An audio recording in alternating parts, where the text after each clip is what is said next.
Operation সিঁদুরের সাফল্যে ভারত বাংলাদেশ গেদে সীমান্তে নদিয়ার মাতৃশক্তিরা ভারতীয় বিএসএফ সেনা জওয়ানদেরকে সম্মান জানাতে এদিন তারা ভারত বাংলাদেশ গেদে সীমান্তে উপস্থিত হন। নদিয়ার মাতৃশক্তির মহিলারা ভারত মাতার জয়ধ্বনি স্লোগান দিতে দিতে তারা সীমান্তে কর্মরত বিএসএফ জওয়ানদের সঙ্গে সাক্ষাৎ করলেন এবং সেনা জওয়ানদেরকে সম্মানিত করলেন। এই কর্মসূচিতে উপস্থিত ছিলেন মহিলা মোর্চার সভানেত্রী কণিকা বিশ্বাস ও রানাঘাট দক্ষিণ সাংগঠনিক জেলার বিজেপি সভাপতি অপর্ণা নন্দী। এছাড়াও উপস্থিত ছিলেন একাধিক বিজেপি কর্মী থেকে সীমান্তের মহিলারাও।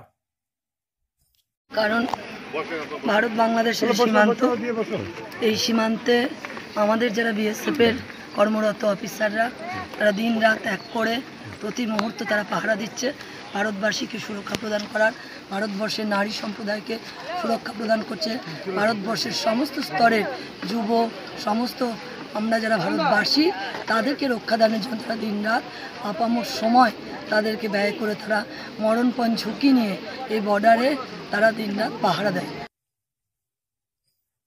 উল্লেখ্য, পেহেলগাঁওর নারকীয় হত্যার পর ভারতীয় সেনা জওয়ানরা শুরু করেন অপারেশন সিঁদুর। বেছে বেছে এয়ার স্ট্রাইক করে ধ্বংস করে দেওয়া হয় শত্রুদের ঘাঁটি।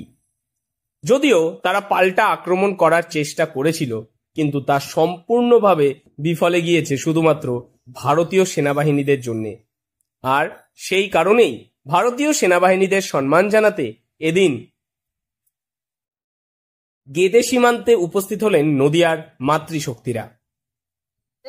আমাদের ভারতীয় হিন্দু নারীদের সিঁদুরকে মুছে দেওয়া হয়েছে বেছে বেছে, আর সেই সিঁদুরকে মুছে দেওয়ার কারণে ভারতবর্ষের যশস্বী প্রধানমন্ত্রী, ভারতবর্ষের স্বরাষ্ট্রমন্ত্রী, ভারতবর্ষের প্রতিরক্ষা দপ্তর তাদের পক্ষ থেকে ভারতীয় নারীদের এই সিঁদুরকে যে মুছে দেওয়া হয়েছে তার যোগ্য জবাব অপারেশন সিঁদুরের মধ্যে দিয়ে 100 কিলোমিটার ভেতরে ঢুকে ভারতীয় সেনারা আমাদের এই ভারতবর্ষের নারীদেরকে যে তাদের সিঁদুর কেড়ে নেওয়া হয়েছে তার যোগ্য জবাব এবং সম্মান তাদেরকে দিয়েছে।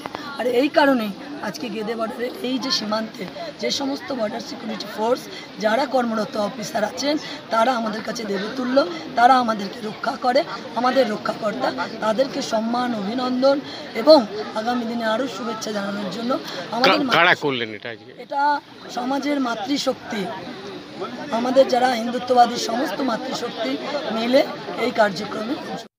মাতৃশক্তি তথা দেশবাসীর ভারতীয় সেনাদের প্রতি শ্রদ্ধা এবং দেশের প্রতি ভালোবাসা দেখে আপ্লুত বিএসএফ আধিকারিকেরাও। নদিয়া থেকে মৈনাক দেবনাথের রিপোর্ট, লোকাল 18 বাংলা।